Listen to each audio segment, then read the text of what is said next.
For over 30 years, the National Business Book Award has been recognizing outstanding talent in Canadian business writing.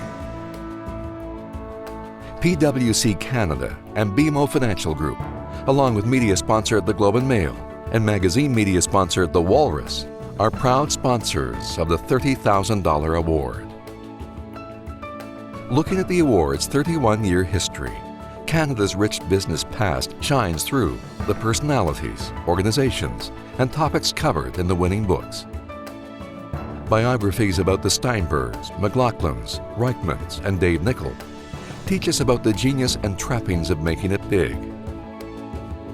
The stories of Confederation Life, Bre-X, and Nortel help us understand what happens when a company takes a turn for the worse. And concepts like free trade, brand marketing, innovation, and Canada's evolving economy are intimately explored. The National Business Book Award is a look at the past, the here and now, and the future of business in Canada. William Watson explains why the current preoccupation with inequality is both an error and a trap in The Inequality Trap, Fighting Capitalism Instead of Poverty.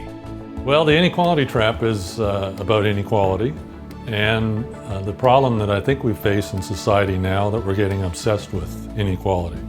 Barack Obama's worried about inequality, the Pope is worried about inequality, the new Liberal government ran on a program to fight inequality. To me, the big focus has to be on poverty, right? That's where the pain is, that's where the social problem is, that's where the ruined lives are and the sort of very hurtful existence is. And the concern I have is if you spend all your time fighting inequality, you're going to wreck capitalism, which has proved itself over the last 200 years to be a really good system for eliminating poverty.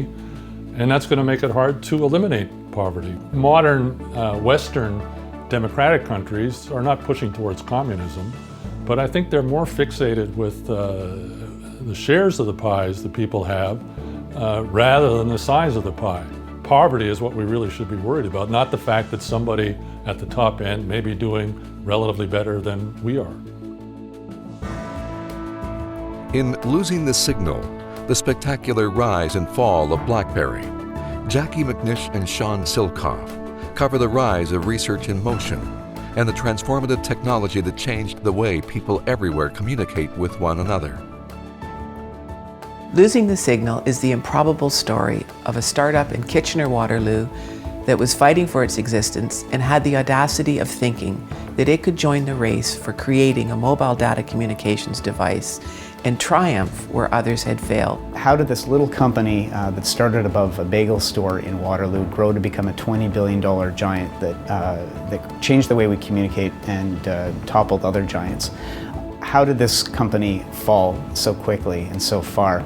And what happened to this relationship between these two CEOs in the middle of it? The Blackberry story resonated with so many people because it is the mother of all disruption stories. A company that went from 0 to $20 billion in annual sales in a very short period of time, and then even faster collapsed. They were our heroes, and we celebrated this company because they were a global success story. They were the great Canadian success story, and then they weren't. And we all were so disappointed. Well, they were too. It affected them in ways that I think they're still coming to terms with. So we got to get a glimpse of that and understand the toll that it takes on you personally as well when businesses fail. I think one of the key lessons in this book is that entrepreneurship is hard. Building companies is hard, and in the technology space, it's extremely Darwinian. And you can't just make a better product and expect the world to beat a path to your door. It also takes cunning and savvy and a lot of chutzpah. And then you have to repeat as necessary often, or else you could end up as roadkill. John Stackhouse offers a unique look inside one of the most respected newspapers in North America and chronicles the ongoing shift from print to digital journalism in Mass Disruption, 30 years on the front lines of a media revolution. Mass Disruption is about the end of the analog era of media and the beginnings of both the digital and mobile eras, and all that that revolution has done to both journalism and to the democracies that it serves.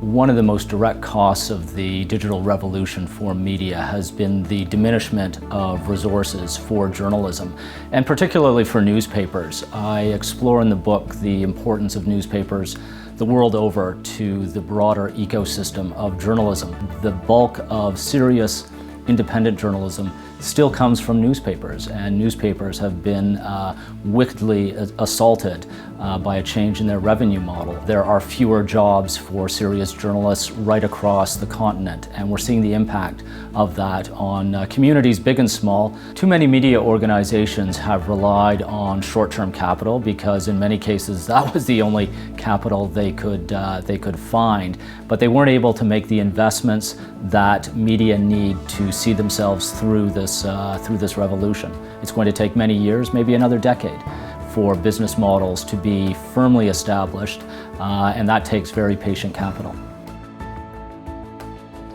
The National Business Book Award celebrates each of the 2016 finalists. Their hard work, thorough research, and expert analysis rank them among Canada's top business book authors.